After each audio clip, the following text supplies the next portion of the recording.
नमस्कार, बहुत स्वागत है आप सभी का जी राजस्थान में। मैं हूं आपके साथ अंकुश वास्तव और चले सीधा रुख कर रहे हैं नए संसद भवन का। सेंट्रल हॉल में समारोह का आयोजन हो रहा है और प्रधानमंत्री संबोधित कर रहे हैं।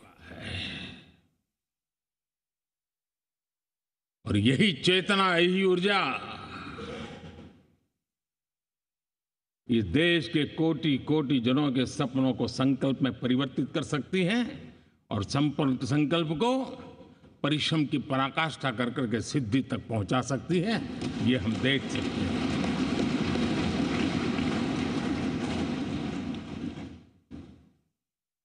और मेरा विश्वास है, देश जिस दिशा में चल पड़ा है, इच्छित परिणाम अवश्य प्राप्त होंगे।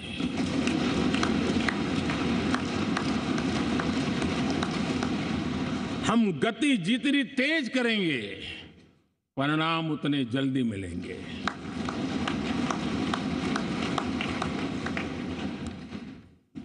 आज भारत 5वीं अर्थव्यवस्था पर पहुंचा है, लेकिन पहले 3 में पहुंचने के संकल्प के साथ बढ़ रहा है।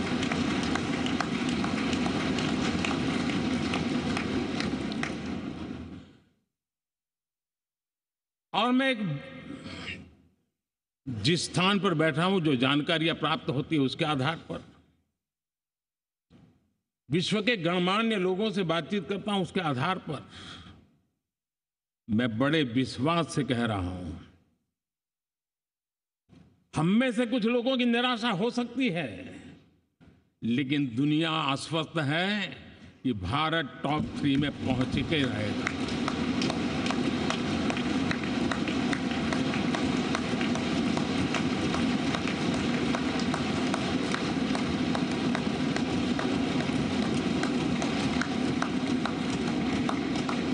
भारत का बैंकिंग सेक्टर आज अपनी मजबूती के कारण से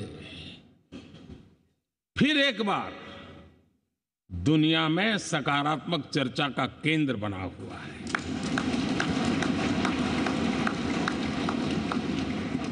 भारत का गवर्नेंस का मॉडल, यूपीआई, डिजिटल स्टैक, मैं इस G20 में देख रहा था, मैंने बाली में भी देखा। टेक्नोलॉजी की दुनिया को लेकर के भारत का नौजवान जिस प्रकार से आगे बढ़ रहा है, पूरे विश्व के लिए कौतुक भी है, आकर्षण भी है और स्वीकृति भी है।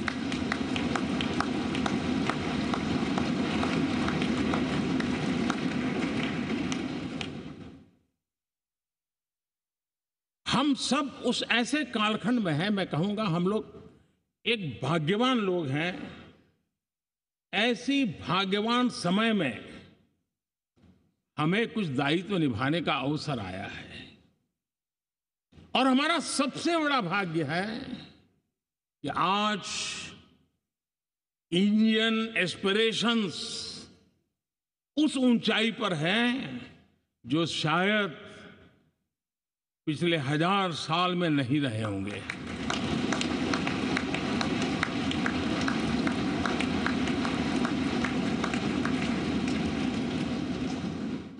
गुलामी के जंजीरों ने उसके एस्पिरेशंस को दबोच के रखा था। उसकी भावनाओं को तहस नहस कर दिया था। आजाद भारत में अपने सपने संजो रहा था, चुनौतियों से जूझ रहा था, लेकिन मिलकर के आज जहां पहुंचे हैं, अब वहां वो रुकना नहीं चाहता है। वो एस्पिरेशनल सोसाइटी के साथ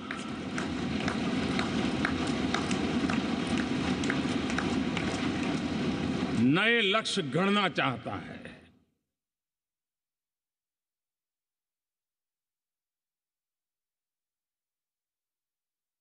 जब एस्पिरेशन सोसाइटी सपने संजोते ही हो, संकल्प लेकर के निकल पड़ी हो, तब पुराने कानूनों से मुक्ति पाकर नए कानूनों का निर्माण करके उज्जवल भविष्य के लिए एक मार्ग प्रशस्त करने का दायित्व हम सभी सांसदों का सविशेष होता है। संसद में बनने वाला हर कानून, संसद में होने वाली हर चर्चा, संसद से जाने वाला हर संकेत इंडियन एस्पिरेशन को बढ़ावा देने के लिए ही होना चाहिए। ये हम सबकी भावना भी है, कर्तव्य भी है और एक एक देशवासी की हमसे अपेक्षा भी है।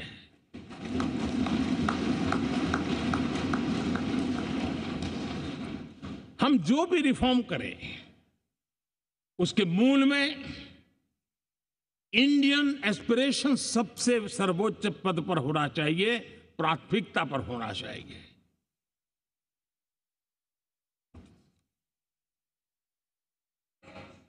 लेकिन मैं बहुत सोच समझ करके कहना चाहता हूं, क्या कभी छोटे कैनवास पर कोई बड़ा चित्र बना सकता है क्या?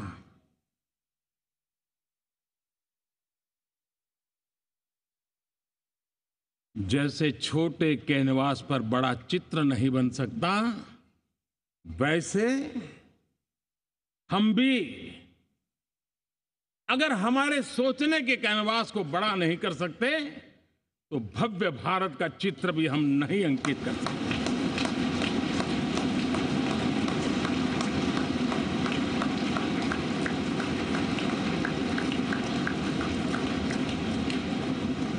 पचहत्तर साल का हमारे पास अनुभव है। हमारे पूर्वजों ने जो कुछ भी रास्ते बनाए उससे हमने सीखा है। हमारे पास एक बहुत बड़ी विरासत है। इस विरासत के साथ अगर हमारे सपने, हमारे संकल्प जुड़ जाए, हमारा सोचने का दायरा बदल जाए, हमारा कैनवास बड़ा हो जाए, तो हम भी उस भव्य भारत के चित्र को अंकित कर सकते हैं, उस तस्वीर का खाका खींच सकते हैं, उसमें रंग भरने का काम हम भी कर सकते हैं और आने वाली पीढ़ी को वो भव्य दिव्य मां भारती के हम उनको सुपुर्द कर सकते हैं। दोस्तों, अमृतकाल के 25 वर्षों में भारत को अब बड़े कैनवास पर काम करना ही होगा। अब हमारे लिए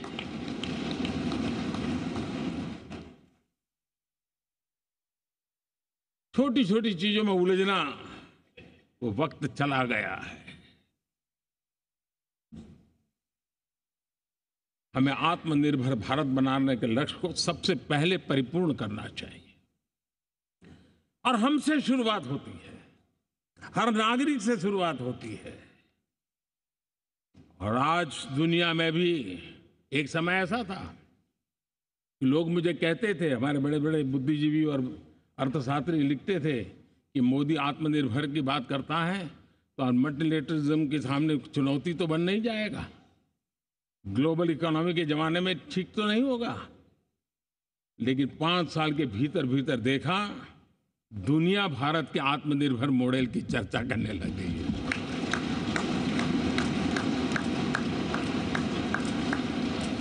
और कौन हिंदुस्तानी नहीं चाहेगा कि डिफेंस सेक्टर में आत्मनिर्भर हो, एनर्जी सेक्टर में हम आत्मनिर्भर हो, एडिबल ऑयल, क्या इस देश को आत्मनिर्भर नहीं होना चाहिए? कृषि प्रधान देश हम कहते हैं, खाने का तेल क्या अब देश बाहर से लाएगा? बहुत समय की मांग है कि हमें आत्मनिर्भर भारत को संकल्प को पूरा करना, ये हम सबका दायित्व है। उसमें दल आड़े नहीं आते हैं, सिर्फ दिल चाहिए, देश के लिए चाहिए।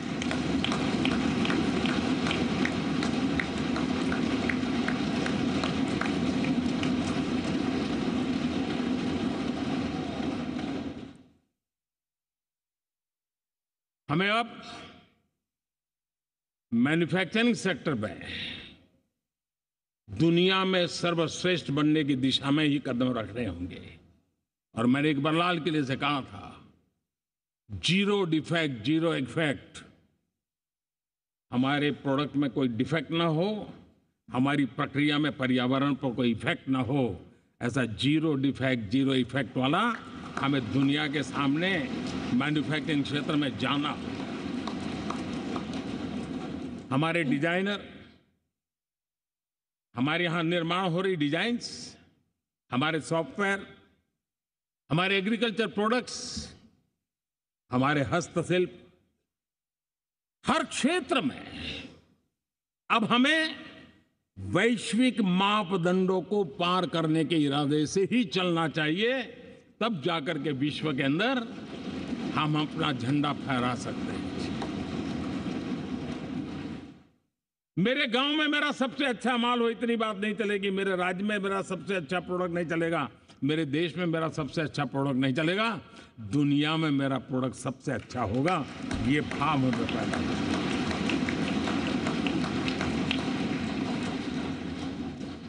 हमारी यूनिवर्सिटीज दुनिया के अंदर टॉप रैंकिंग में आए, अभी इसमें हमें पीछे नहीं रहना है।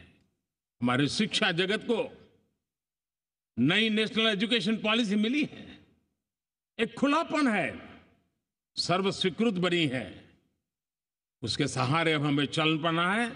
और दुनिया के टॉप मोस्ट यूनिवर्सिटीज में अभी जब G20 में विश्व के मेहमान आए तो मैंने नालंदा की एक तस्वीर रखी थी वहां, और जब मैं दुनिया को लेकर वो कहता था 1500 साल पहले मेरे देश में दुनिया की उत्तम से उत्तम यूनिवर्सिटी हुआ करती थी, तो उन सुनते ही रह जाते थे।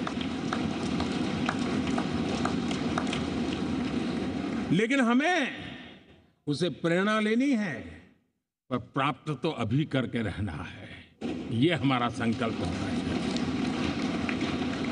आज हमारे देश का नौजवान खेल जगत के अंदर दुनिया में हमारी पहचान बना रहा है। टियर 2, टियर 3 सिटी से, गांव, गरीब परिवारों से, गांव से देश के नौजवान, देश की बेटे बेटियां आज खेलकूद के जगत जीवन में हमारा नाम रोशन कर रही है। लेकिन देश चाहता है और देश का संकल्प होना चाहिए कि अब खेलकूद के हर पोडियम पे हमारा तिरंगा भी लहराता होगा।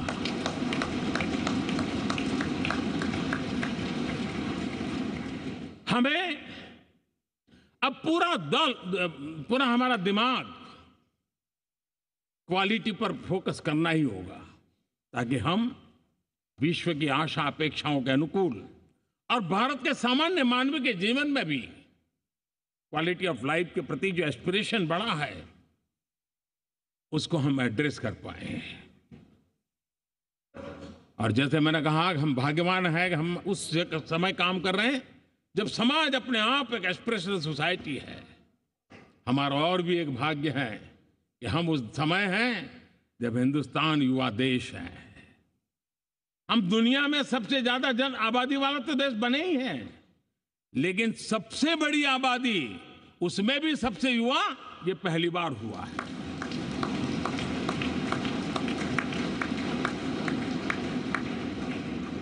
जिस देश के पास ये युवा शक्ति हो, युवा सामर्थ्य हो, तब हमें उसकी टैलेंट पे भरोसा है, हमें उसकी संकल्प शक्ति पे भरोसा है, उसकी साहस में हमें भरोसा है।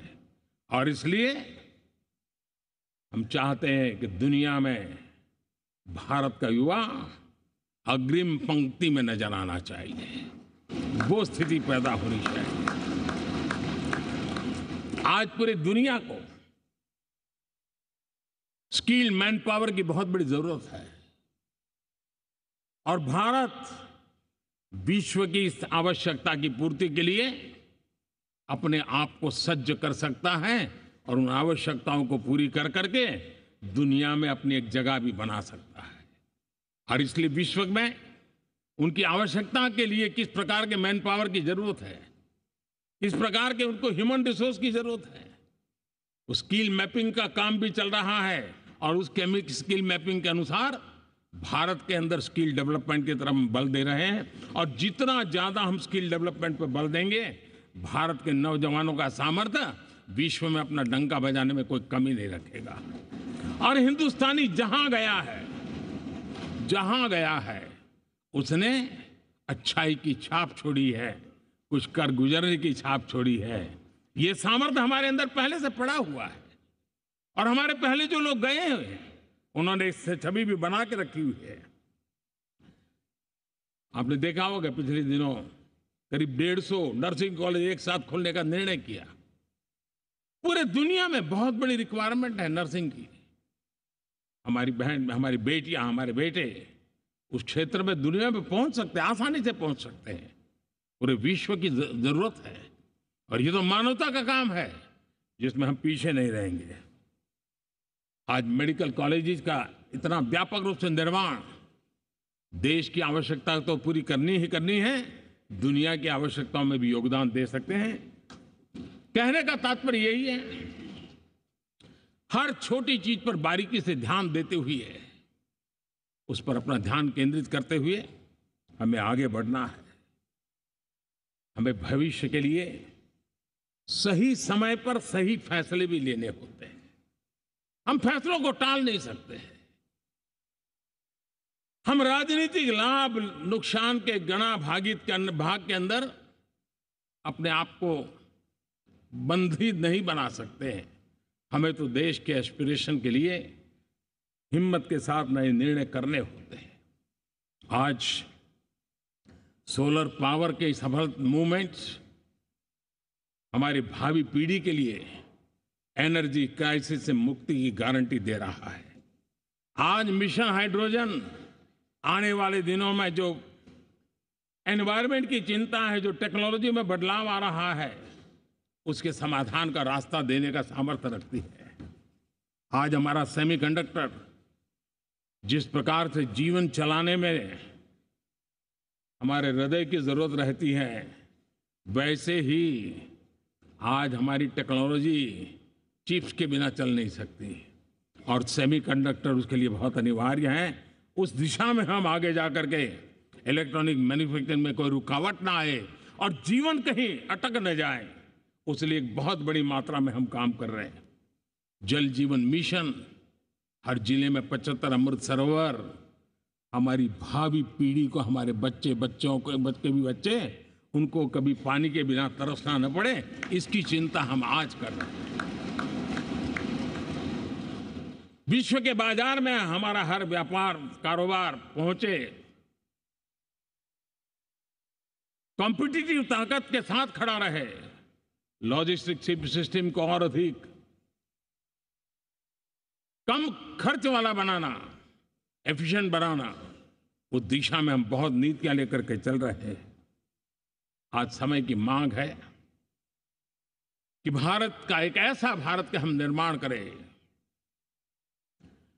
नॉलेज, इनोवेशन, ये समय की मांग है और दुनिया में हमें अग्रिम पंक्ति में जाने का ये रास्ता भी है। और इसीलिए पिछले हमने समय नेशनल एजुकेशन पॉलिसी के साथ साथ टेक्नोलॉजी के बढ़ावे के लिए हमने रिसर्च और इनोवेशन का एक कानून भी पारित किया है, ताकि हमारे देश के नौजवानों को इस इनोवेशन के और चंद्रयान 3 की सफलता के बाद देश के नौजवानों के मन में विज्ञान की तरफ आकर्षण बढ़ रहा है। हमें मौका गंवाना नहीं है। हमारी युवा पीढ़ी को हमने रिसर्च और इनोवेशन के लिए पूरे अवसर देने हैं और इस इकोसिस्टम को बनाने के लिए हमने एक उज्जवल भविष्य के निर्माण की नींव रखी है। आदरणीय बंधुगण, सामाजिक न्याय ये हमारी पहली शर्त है। बिना सामाजिक न्याय, बिना संतुलन, बिना समभाव, बिना समत्व हम इच्छित परिणामों को घर के भीतर प्राप्त नहीं कर सकते। लेकिन सामाजिक न्याय की चर्चा बहुत सीमित बन के रह गई। हमें उसको व्यापक रूप में देखना होगा। हम किसी गरीब को कोई सुविधा दें, किसी समाज में दबे कुचले व्यक्ति को कोई सुविधा दें, वो तो सामाजिक न्याय की एक प्रक्रिया है। लेकिन उसके घर तक पक्की सड़क बन जाए ना, वो भी सामाजिक न्याय के लिए उसको मजबूती देती है। उसके घर के नजदीक में बच्चों के लिए अगर स्कूल खुल जाए तो वो भी उसको सामाजिक न्याय की मजबूती देती है।